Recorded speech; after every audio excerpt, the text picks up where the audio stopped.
Hi, and welcome to Exactly. And today we're going to take a look at the new Shredlights SL-300 and SL-R1, and we're going to see from how far away you can actually see them. So let me tell you more about it. Wrong way. First of all, also big thanks to Shredlights for sending me those over for free for testing. And if you want to get some Shredlights for yourself, there's some affiliate links below. However, I've been using Shredlights, the model before, already for a while, and I will give you just an honest, straightforward opinion on what the new ones are all about, and a bit of a long-term review how this whole Shredlight ecosystem works with riding a EUC or e-scooter. Mostly these lights are designed for e-skates. This is not what I'm going to talk about here because I don't ride e-skate. What is it all about with these lights? We have a front light, which is the SL-300 with a white beam, and we have the tail light, which is the SL-R1. Both of them have a very similar form factor, and they're very light, very portable, and they feature this newly redesigned S-Lock to mount them with all sorts of mounts, like a clip mount or an adhesive mount like you get for GoPros, or there's even like a mount you can connect to a GoPro sticky mount or any GoPro accessory. So basically with this thing you can just connect it onto your device or onto your helmet or wherever you need to put it.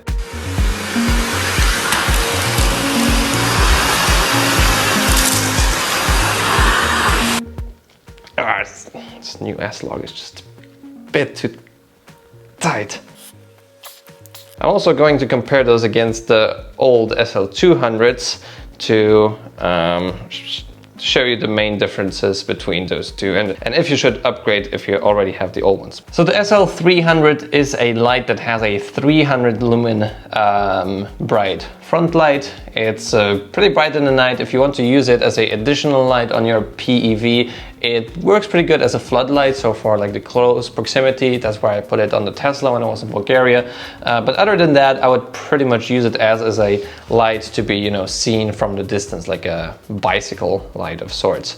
So it's 300 lumens in the brightest mode or in the flashing mode. In the brightest mode, you can use it for around 2 hours, and in the flashing modes, like you pretty much forget about them. It's like 10 to 20 hours.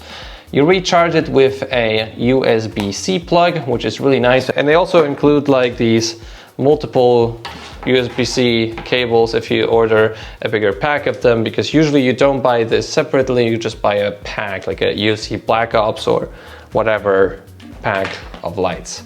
There's two buttons on the side, and you can turn them on pressing either of those, and then to turn them off you just press and hold one, or you press two at the same time. Now, as you can see, this thing just became a bit buggy, and compared to the old flashlight or the old SL-200, just turns on just a bit slower, and I feel like the buttons here just are a bit not clicky enough. Like, these are way more satisfying than these ones. And now the new feature is also the battery indicator. The battery state was only visible in the old light when you plugged it in to a charging supply, and with the new one you can sort of see it when you just press a short time on the light, or when you turn it off it should be on there for a second. But in my experience this just doesn't work at all now after you turn it off, and then you want to like see the light, and then you get blinded by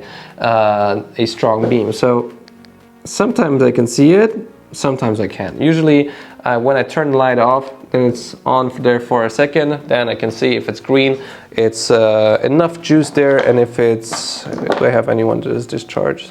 It's green, and this is like orangey, you can barely see it, and then you need to recharge the light, which is pretty cool, but I would really just like a external sort of diode to see that, or some sort of better system, because sometimes I want to just check the lights and I have the full brightness in my eyes, which is definitely not nice. So it's simple as that, basically. It's a light, it shows you a bit of the way, and it makes you visible, and it has multiple mounts. There's no smart features at all here, and as said, the new buttons, the new sort of battery indicator, and yeah, turn off features are just a bit too buggy for me. So let's compare it to the old SL-200 which we have here.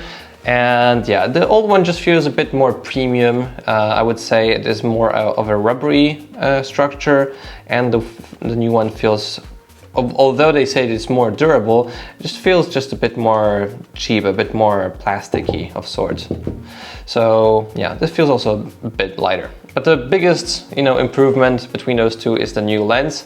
So with the old one, you basically can't see it from the side, and with the new one, you can see it basically even more than 180 degrees, which is very cool. I really missed that in the old one. Now the lens should be also, I think, more durable, and the S-Log has also changed, but in my eyes there wasn't really much bad with the old S-Log. I destroyed one S-Log because my UC was tumbling down, but this is like a very, very rare case for as many times as the wheel was tumbling with the S-Log. But as you can see, the old one is very satisfying and easy to put on, and the new one just,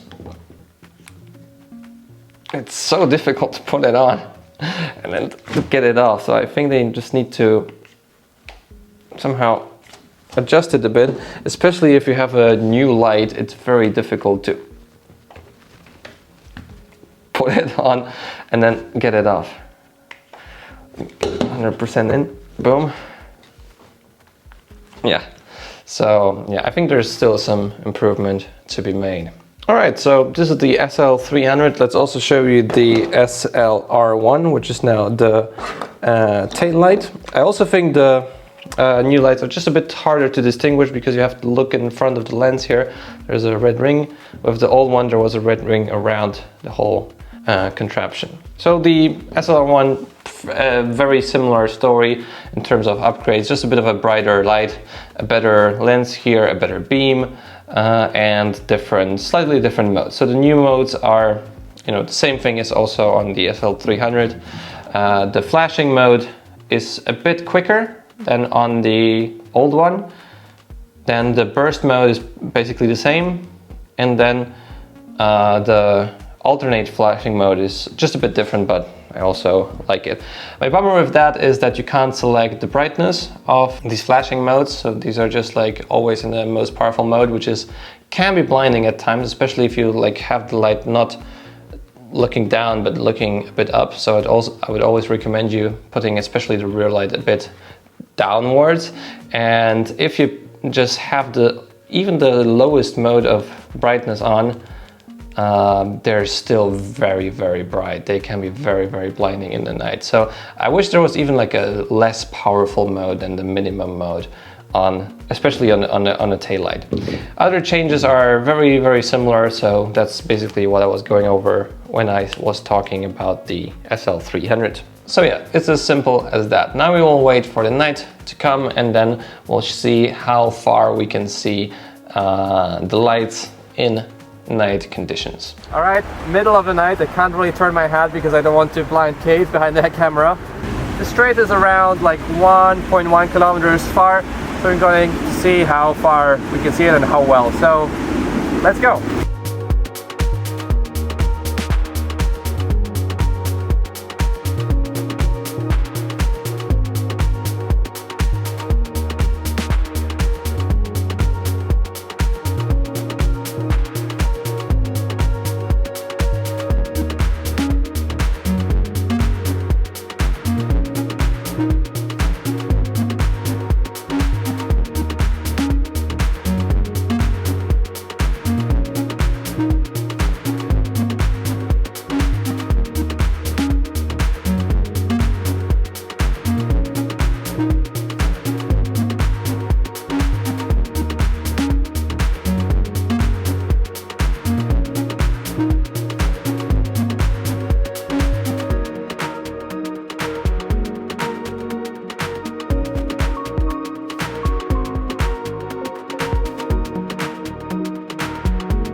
total of 850 meters. Till this point there. Was I visible? The entire time. Really? Yeah, I could see you the entire time. Anything else you want to say? I don't think so. Other than lighting, especially the taillights, which are usually neglected on electric unicycles. This just goes to show you that it's better to have some additional lighting, be it a shred light, be it a bike light, just to make yourself more visible, more noticeable in the night. I was just going, I think, around 300 or 400 meters, and you know, if you're just this far off and you're on the street, it's raining, and a car is coming, you know, it's not us that kill people, it's the cars. So you need to just be visible in order to be seen in the night, especially in conditions like these. So I think that's quite clear. It's quite clear to show then how important those shred lights are. So in total, is it worth to get some shred lights? Now, the price is of course more expensive than some of the, you know, AliExpress lights, but I think the quality is pretty nice, and especially in their toughness, that they can really take a beating. What lacks still for me in those lights is it's kind of hard to find a spot on an EUC to put them on, and the mounts themselves are pretty long and sometimes they fall off, as you can see here. And the curvy mount is really mostly designed, I think, for a skateboard. And whilst it's pretty good on a helmet to put this on an EUC, I have kind of trouble to put it on. Now we can always jerry rig some sort of GoPro mount and these mounts and put it all together, but it would be nice to see some sort of mount that is easier to put on an EUC, especially if there's room on a handle. And the handle mount on these shred lights is only let me get it. It's only good if you have a handlebar or some sort of, you know, veteran Sherman, because then it only shines into the front and it doesn't shine to the side. You can't turn this thing. So maybe a future accessory option, tread lights. I also wish a beam would be like not on this side, but maybe on this side. Then we can easily put it into the back of a EUC, and it would just shine into the back. And if I put it like this on the back of a EUC, it shines up or shines down. I would also like to see some more smart features implemented into those lights, which we can see also in other manufacturers, like a gyro inside, so it turns on by itself and it turns off by itself. You need to always remember about it. And I would also like to see a brake light feature. Very easy to implement as well. There's smart lights all over that, you know, when you do this sort of motion, then they have a brighter beam, which would be also nice. Or, you know, you change from alternating to a brake light at this point. And of course, it would be nice to see some software updates as well, app connection, because as you can see, the battery indicator doesn't work now. Maybe they'll fix it, and sometimes you just turn on the light. So to have the battery indicator, I usually have to turn off the light or then press a little while. But yeah, this sort of things is just like bugs in the software. So if you would have a software update, you could easily fix it and maybe also add some other functionality in future versions. Now, there's also the the SL-1000, which addressed a couple of these things. For example, the battery indicator is way better here on top, and you can also select all of the brightness modes for different flashing settings, which is great. And all in all, I think it feels better with like a metal enclosure instead of this like plasticky gooey thing. And yeah, or go back to this thing, which was kind of nice to feel. So, but anyways, I've been using those for a while already. I am using now the new ones on the Tesla because it has no tail light basically, and you can see it very well in the night. And the Tesla has also a pretty good spot for it on the shell. So it looks great there, it's very visible. And if I go somewhere out for night rides, especially if I go on the street, I put either this on my helmet or on my EUC to stay visible in the night, because it's very important. So with that said, if you're still here, leave a like on the video, subscribe to see more content like this. I'll see you in the next video. See you soon.